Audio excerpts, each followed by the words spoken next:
샬롬, 기도하고 시작하겠습니다. 하나님 감사합니다. 진심으로 감사드립니다. 날마다 순간마다 변함없이 우리와 함께 해주시는 주님, 이 시간에도 우리를 깨워주시고 편지를 지으신, 그리고 온 세상 가운데 숨겨진 그 하나님의 사랑, 그 진실한 사랑, 그 사랑의 말씀으로 이 복된 날을 시작할 수 있는 은혜를 주셔서 감사합니다. 이 시간에도 온전히 우리의 주인 되시고 우리의 모든 것 되신 예수님만을 깊이 알아가는 복된 시간 되게 하여 주시옵소서. 예수님의 이름으로 기도했습니다. 아멘. 오늘은 우리 골로새서 1장 1절부터 14절까지 말씀을 읽는 것만으로도 힘이 납니다. 정말 하나님의 말씀은 우리에게 힘과 기쁨과 용기와 소망과 기대를 주는 줄 믿습니다. 아멘. 네, 골로새서 말씀. 골로새서는 골로새 지역에 있는 교회였죠. 그리고 이 교회는 7절에 보면 이와 같이 우리와 함께 종된 사랑하는 에바브라에게, 에바브라가 개척한 교회입니다. 에바브라는 사도 바울을 통해서 복음을 듣게 된 이방인이었죠. 그러니까 지금 이 골로새 교회는 이방인들이 주축으로 되어 있는 교회입니다. 그리고 사도 바울의 제자 중에 한 명인 에바브라가 개척한 교회입니다. 1절부터 보면 먼저 하나님의 뜻으로 말미암아 그리스도 예수의 사도된 바울과 형제 디모데는 골로새에 있는 성도들, 곧 그리스도 안에서 신실한 형제들에게 편지하노니 우리 아버지 하나님으로부터 은혜와 평강이 너희에게 있을지어다 라고 처음 인사를 합니다. 이 1절, 2절의 내용을 보면 골로새서는 편지라는 걸 알 수 있죠. 누가 썼냐면 바울이 썼다는 것. 누구에게 썼냐면 2절에 골로새에 있는 성도들, 그리스도 안에서, 예수님 안에서 신실한 형제들에게 편지를 썼다는 것입니다. 그래서 여러분, 우리가 특별히 믿음의 지체들에게 사랑의 권면, 사랑의 편지를 쓰는 저와 여러분이 됐으면 좋겠습니다. 3절에 보면 우리가 너희를 위하여 기도할 때마다, 그러니까 먼저 편지를 쓰기 전에, 카톡을 보내기 전에 먼저 그 영혼을 위해서 기도하고, 그리고 하나님이 기도하다 보면 그 영혼에 대해서 주시는 마음들이 있거든요. 그 사람과 지냈던 그런 생각들, 또 받은 영향력들, 이런 것들을 하나님 앞에 감사하면서 또 그 사람에게 또 표현하면서, 이런 편지들이 결국에는 그 영혼을 살리고 또 우리의 영혼을 충만케 하는, 또 겸손케 하는 일들을 한다는 것이죠. 다시 본문으로 가면 바울이 자기를 누구라고 소개하냐면 그리스도 예수의 사도라고 얘기를 합니다. 사도라는 것은 보냄을 받은 자라는 뜻이거든요. 바울이 자기를 뭐라고 소개하냐면 나는 예수 그리스도를 전하는 사람입니다. 예수님이 구원자이시고 예수님이 메시아이시고 예수님이 구세주이심을 전하는 자입니다. 그래서 여러분에게 편지를 씁니다. 그러니까 우리가 누구에게 연락할 때도 예수님을 전하는 자로서, 예수님의 은혜와 사랑, 그 십자가의 사랑을 받은 자로서 그것을 전하는 마음으로 한자 한자 적어야 된다는 것입니다. 그러면서 뭐라고 하냐면 우리 아버지 하나님으로부터 은혜와 평강이 너에게 있을지어다. 하나님을 먼저 누구라고 소개했습니까? 아버지. 그렇죠. 아버지입니다. 아버지. 그러니까 우리는 하나님을 아버지로 만나야 되는 것입니다. 그리고 하나님을 아버지라고 불러야 하는 것입니다.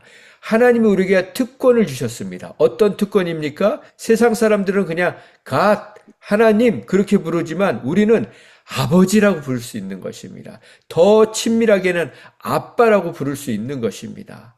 사도 바울이 지금 하나님을 아빠라고, 아버지라고 부르고 있는 것입니다. 그 특권을 늘 누리는 저와 여러분 되기 원합니다. 여러분, 정말 아버지는요, 아버지라는 단어, 그 단어는 우리의 모든 것을 책임져 주겠다는 그런 단어인 것입니다. 그런 의미인 것입니다. 그러면서 3절에 보면 우리가 너희를 위하여 기도할 때마다 하나님 하면서 보세요. 하나님 아버지께 감사하노라. 그렇게 끝날 수 있었거든요. 그런데 하나님 하고서 설명을 합니다. 곧 우리 주 예수 그리스도의 아버지. 그러니까 예수님도 아버지가 하나님이시고 우리도 우리의 아버지도 하나님이시죠. 그렇게 예수님을 설명하시는데 예수님은 우리의 주인이시라는 것입니다. 그리고 그리스도라는 것은 기름 부음 받은 자, 메시아라는 뜻이고 예수란 이름은 구원자라는 뜻입니다. 결국 예수님은 우리를 구원하시기 위해서 이 땅에 오신 하나님의 아들이라는 것입니다. 4절에 보면 이는 그리스도 예수 안에 너희의 믿음과 모든 성도에 대한 사랑을 들었기 때문에 감사한다는 것입니다. 그들의 믿음이 어디에 있다고 했습니까? 예수님 안에 있다고 했습니다. 우리의 믿음은 예수님 안에 있어야 됩니다. 골로새 교인들뿐만 아니라 바울의 믿음도 예수 그리스도 안에 있었다는 것입니다. 우리의 믿음도 어디에 있습니까? 우리가 누구를 믿는 것입니까? 예수님을 믿는 것입니다. 예수님의 무엇을 믿는 것입니까? 여기 지금 골로새 교인들의 가장 큰 지금 문제점이 뭐였냐면 예수님의 신성을 부인하는 것. 그러니까 예수님을 처음에는 하나님의 아들 그리고 하나님으로 믿었는데 지금 에바브라가 감옥에 갇혀 있는 바울을 찾아와서 두 가지를 얘기하고 있는 겁니다. 첫 번째는 뭐냐면 골로새 교인들이 예수님의 신성을 부인하는 것을 믿기 시작하고 의심하기 시작했다는 거죠. 다른 사람들이 자꾸 예수님은 그냥 4대 성인 중에 한 명이야. 마호메트, 석가, 공자 이런 사람과 똑같은 사람이라고 얘기를 하고 있는 것입니다. 그리고 또 한 가지는 천사 숭배 그쪽으로 빠지고 있었다는 것입니다. 그리고 나머지는 막 그런 일들을 통해서 유대인의 전통, 사람들의 전통. 그래서 여기 뒤에 보면 너희들의 예수 그리스도를 믿고 나서 왜 또 세상의 초등학문에 빠지느냐 그런 얘기가 나옵니다. 우리가 믿는 예수님, 우리가 믿는 이 진리는 세상 초등학문과 비교할 수 없다는 것입니다.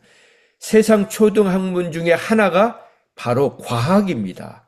과학은 하나님의 말씀, 천지를 지으신 말씀에 비교하면 초등학문에 불과한 것입니다. 그런데 지금 과학을 우상처럼 숭배하고 있는 시대가 되었죠.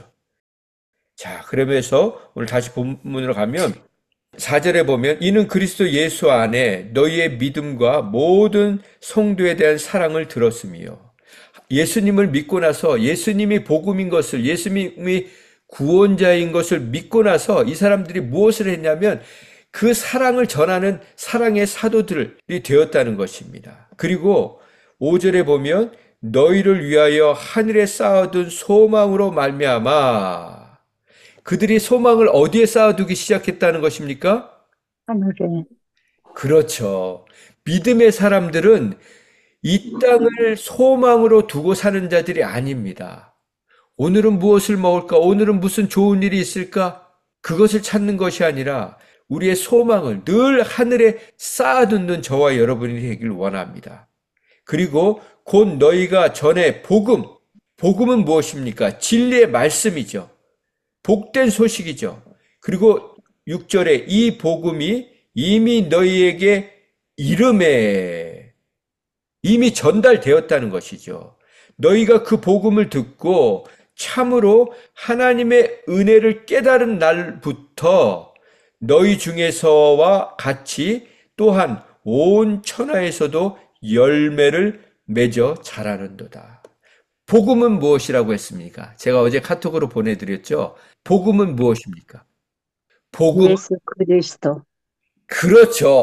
우리 전반사님 오늘 예수 그리스도죠. 예수 그리스도. 요한 집사님, 다른 사람들에게 아니 성경에 복음이라는 단어가 많이 나오는데 골로새서에 복음이란 단어가 자꾸 나오는데 이 복음이 무슨 말입니까?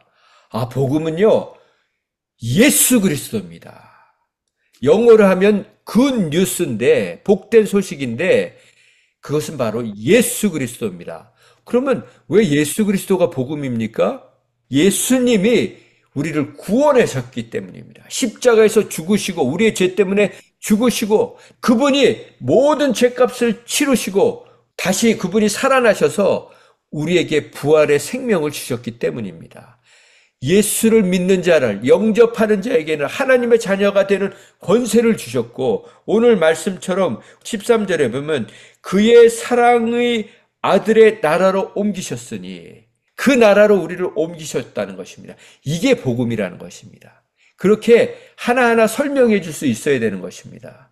여러분, 우리는요, 이렇게 단어 하나하나에 대한 의미를 내 마음속에 새겨놔야 이게 우리에게 워킹이 됩니다. 그래서 오늘도 복음은 뭐라고요? 예수 그리스도. 아멘. 항상 침례 받으신 걸 생각하세요. 복음을 전할 때. 우리가 죽었잖아요.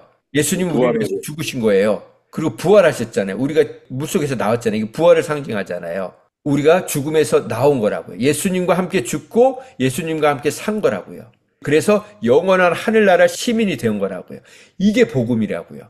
근데 그 복음을, 그 특권을 누구에게 주시느냐? 예수님을 그리스도라고 고백하는 자, 구원자라고 고백하는 자가 바로 그 구원을 얻는다는 것입니다. 이게 복음이라는 것입니다. 아, 이 복음이 하나님의 말씀 아니에요? 그렇죠. 하나님의 말씀이죠. 하나님의 말씀인데, 말씀이 뭐예요? 뭐가 말씀이에요? 예수님이 자신을 소개할 때 뭐라고 했습니까? 나는 길이요, 진리요, 생명이요. 진리가 뭐예요? 말씀이죠. 말씀이죠. 이게 연결이 돼야 된다고요. 우리가 아는 게. 진리가 말씀이라고요. 집사님이 지금 복음은 말씀, 하나님의 말씀 아닙니까? 맞아요.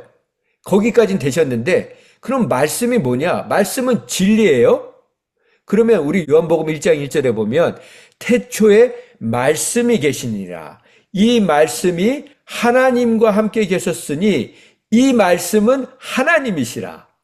그런데 이 말씀이 뭐냐면 예수 그리스도인 거예요. 예수 그리스도. 말씀이 누구라고요? 예수 그리스도. 그렇죠. 그래서 이 말씀으로 천지를 창조하셨다는 것은 예수님을 통해서 천지를 창조하셨다는 거예요. 우리가 그 내용을 뒤에 내일 볼 거예요. 이게 연결이 돼야 된다고요. 그러면요, 막 불이 점점점 켜지기 시작하는 거예요. 아, 이게 이거구나. 이게 이거구나. 이게 막 연결이 다 되어 있다고요. 오늘 이것만 정리가 되셔도 귀한 겁니다.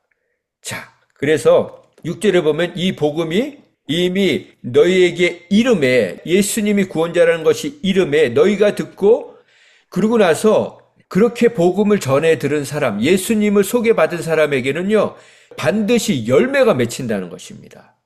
열매가 맺히고 자란다는 것입니다. 왜냐하면 예수님이 생명이셨는데 우리가 생명에서 끊어졌잖아요. 죄 때문에. 그런데 다시 접붙임을 받았다고요. 그래서 우리에게 생명의 열매가 맺히는 것입니다. 그 다음에 7절에 보면 이와 같이 우리와 함께 종된 사랑하는 에바브라에게, 예수님을 믿으면요, 우리는 모두 다 하나님의 종이 됩니다. 종.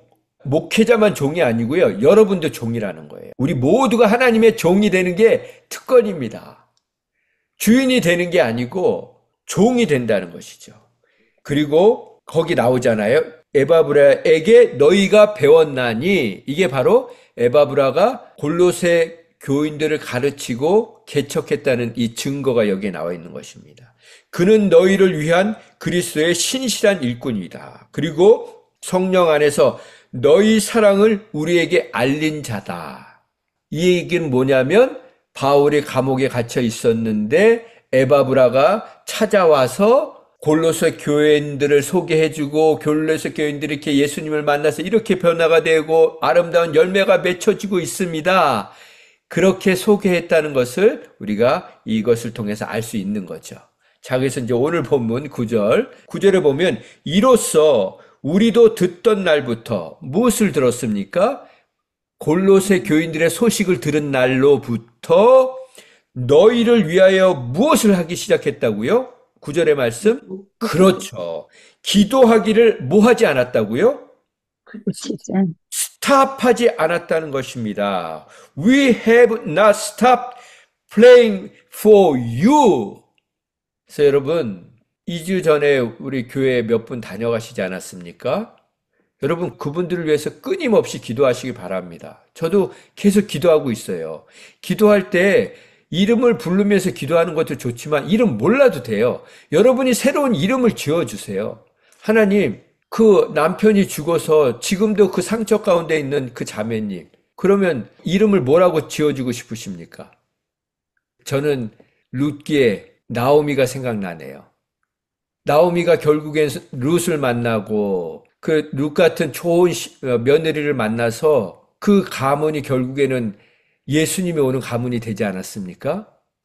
그러면 우리는 이제 그분을 나오미라고 부르면서 하나님, 남편은 데려가셨지만 그 가정이 정말 룻과 같은 며느리를 얻어서 예수님의 그 혈통을 이어가는 믿음의 가문 되게 해주세요. 그렇게 기도해야 되지 않겠습니까? 그게 하나님이 기뻐하시는 것입니다. 말씀을 정리합니다. 우리는 하나님을 만나는 순간 하나님의 종이 됩니다. 이 세상에서 가장 영광스러운 타이틀이 있다면 예수 그리스도의 종이 되는 것입니다. 그리고 그런 종된 마음으로 우리 가족의, 우리 지체들의 종이 되어주는 것입니다. 저는 말씀 묵상하면서 그 생각을 했어요. 제가 어제 이것저것 막 준비를 하다가 몸이 좀 피곤했었거든요. 뭐 아픈 게 아니고 좀 피곤했었는데, 그래가지고 제가 잠깐 누워 있었어요. 잠깐 이제 쉬느라고. 그러면서 바울 선생님한테 너무 미안해가지고 또 벌떡 일어났습니다. 뭐 조금 뭐 정리하고 뭐 했다고 뭐가 그렇게 힘들다고 하나. 여러분, 감옥을 한번 생각해 보세요. 지금처럼 이렇게 무슨 침대가 있는 감옥입니까? 요즘 감옥은요, 지낼만 해요. 제가 30년 전에 그 감옥 갔을 때요, 그때만 해도 추석 전이라고 고깃국이 나오더라고요. 그러니 지금은 더 좋아졌을 거 아니에요. 근데 바울이 있었던 감옥은 정말 인권이 없던 시대 아닙니까? 제가 그 감옥 가기 전에 경찰서 유치장에 있었거든요. 경찰서 유치장에 잠깐 있다가 그러다가 이제 나오던지 아니면 구치소로 가는 거예요. 근데 경찰서 유치장은요, 그 여러분 TV 보면은 이렇게 뭐 경찰서 이렇게 잡혀가면 잠깐 이렇게 집어넣는 고기가 있거든요. 유치장. 그런 유치장이요. 그게 사람들 보이는 데 하나 있고 지하에 또 하나가 있어요. 근데 그 사람들 보이는 데도 어떻게 돼 있냐면 화장실이 있는데 화장실을 따로 못 가요. 지금은 모르겠어요. 화장실이 그 안에 있는데, 그 중국의 화장실 가면은 옆에 뭐가 없다고 하잖아요. 칸막이가 없다고 하잖아요. 거기는 문이 없어요. 그냥 앞에만 가려놓고 그 뒤로 이렇게 들어가서 볼일을 보는 거예요. 너무 자존심이 상하더라고요. 그래서 볼일을 못 보겠더라고요. 그런 것과는 비교도 안 되는 상황에서 지금 바울이 이 서신을 쓰고 있는 것입니다. 옥중 서신을 쓰고 있는 것입니다. 그런데 그런 글 같으세요, 여러분? 우리가 이제 말씀을 통해서 쭉 옥중 서신을 보겠지만, 정말 오늘도 우리에게 주신 자유, 이것이 얼마만큼 귀한 것인지 화장실에 가시면서 한번 생각을 해보시기 바랍니다. 우리 기도하겠습니다. 하나님 감사합니다. 바울은 지금 감옥에 갇혀서 편지를 쓰면서 첫 번째 단어가 하나님의 뜻으로